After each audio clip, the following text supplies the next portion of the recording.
What if I told you that you don't ever have to be nice, but you should always be kind? You might be thinking, well, Izzy, isn't that the same thing? And you were today years old when you realized that statement could not be any further from the truth. And this news is going to serve you well. So, if you've spent a good portion of your adult life, hurt, disappointed, pissed off, and freaking exhausted from the efforts and the results you've been, receiving in your relating experiences with others as the perpetual people pleaser and yes guy, then the time has come, my friends, to drop this false sense of self that has you chasing validation while dismissing the most important factor here, and that is you and how shit makes you feel first. Let's do this. Hello, rock and rollers, and welcome to my channel. I'm Izzy, your soul energy alchemist, and I'm here to help you embrace your IZ-NESS. In our daily interactions, the terms nice and kind are often used interchangeably, yet they are significantly different, as they are the polarized ends of each other. Up until now, we have been conditioned to believe that being nice is the way we must behave. It is following protocol, classy and pedigree. Make everyone feel comfortable and at ease, beside ourselves, because we wouldn't dare have somebody else not accept us, right? After all, we are placing our value onto that which we put on a pedestal, separating ourselves from it, and thus creating an I'm not worthy scenario that replays itself endlessly until we say, enough. See, nice is the ego. It generally refers to a polite and agreeable nature motivated by the desire to keep things copacetic for another person's benefit. You might find yourself prioritizing harmony by way of saying what someone wants to hear instead of honoring your own values and beliefs. And while niceness can offer pleasant interactions, it will eventually lead to superficiality and a facade that lacks genuine connection and authenticity.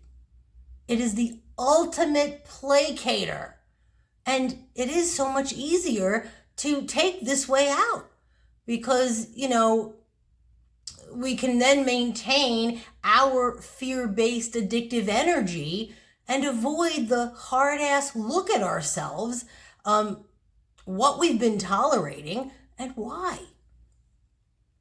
Being nice requires no self-awareness, thus keeping us in our emotional pain body, never fostering anything real. This is what, grabbing the ultimate short straw looks like, people. So screw that noise. Kindness is of the soul. It comes from the heart. It is rooted in empathy and a real concern for another's well-being without sacrificing your own. A kind person responds from a place of compassion and desire to offer help, without needing a certain outcome.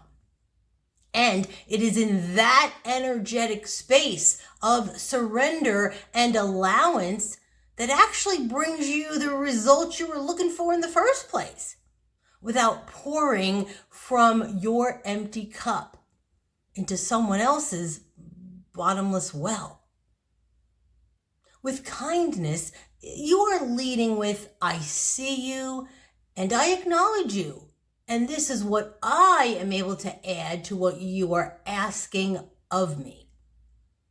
It displays an honest intention and sincerity for the present situation, allowing for a deeper, richer experience. It really is so self-serving and, serves the greater good for everyone. I'm sure you've heard the saying, we teach people how to treat us. Well, being nice sends the message that your needs are irrelevant and that you are willing to suspend those needs by devaluing your boundaries and self-worth as to not rock the boat or create conflict. Being raised in an unstable, emotional household, I had a top-notch education on how to invalidate myself. I was the yes girl, and not in an awesome, be in a place of yes way that I am today. I was invisible in my relationships. Nice was how I rolled. The cool girl that is low maintenance, up for anything, has so many friends. Well, sure I did. I didn't ask for anything from them, and so they loved that. Subconsciously anyway.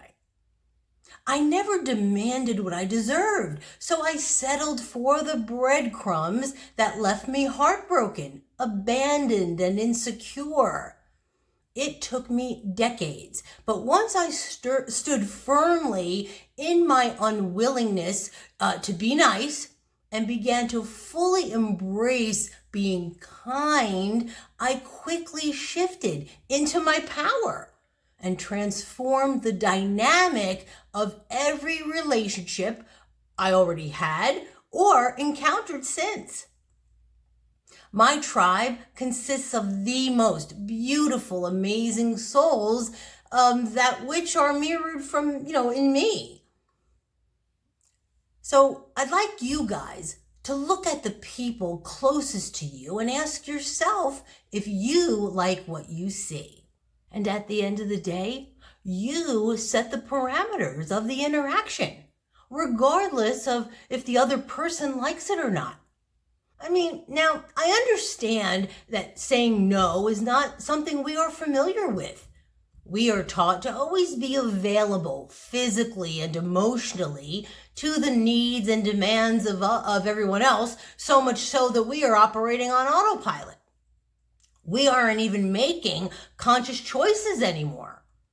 Our egoic mind does all the work. This new way of being will require practice and a concerted effort for it to become a natural option for us to make. But you have to let go of the guilt and the attachment to what you believe people think of you. What they think of you is on them. It's not even your business. It's really not. And yes, sometimes we are forced into a passive role, like in our job and what is expected of us. But, if your work or any environment is unhealthy and not mutually respectful as a byproduct of your kindness, then you must prioritize you and remove yourself from that which is not serving your highest good, period. Like I mentioned early in this video, eventually this imbalance will bring regret, bitterness, and a lack of motivation with not another ounce of yourself to give to what has you feeling less than. Which, by the way, is on you. But this transformation will only happen in divine timing. As you grow consciously and do the inner work necessary to bring awareness to how you are showing up in your life, your soul will guide you on what it is you need to address. Your awakening process is an ever-expanding journey. Each layer of your proverbial onion reveals the parts of you that need the unconditional love you have been denying yourself, but giving away for free to everyone else. However, it doesn't mean you cannot make a significant shift now. So, before I go, I'm going to leave you with an affirmation. You are free to change it up, replace a word or two, as long as the message remains intact. Ready? Repeat after me. Today is the day I am no longer willing to pour from an empty cup. I will honor and uphold my boundaries and stand firmly in my truth, regardless of how others react, and be selective with who and how I choose to share my energy. I am of the awareness that I never have to be nice again, because I will always choose to be kind. Okay, guys, that's a wrap. If you dig my vibe, please hit the like button and subscribe so we can stay connected. Be of service with your grateful heart. And until next time, I thank you so very much. Namaste.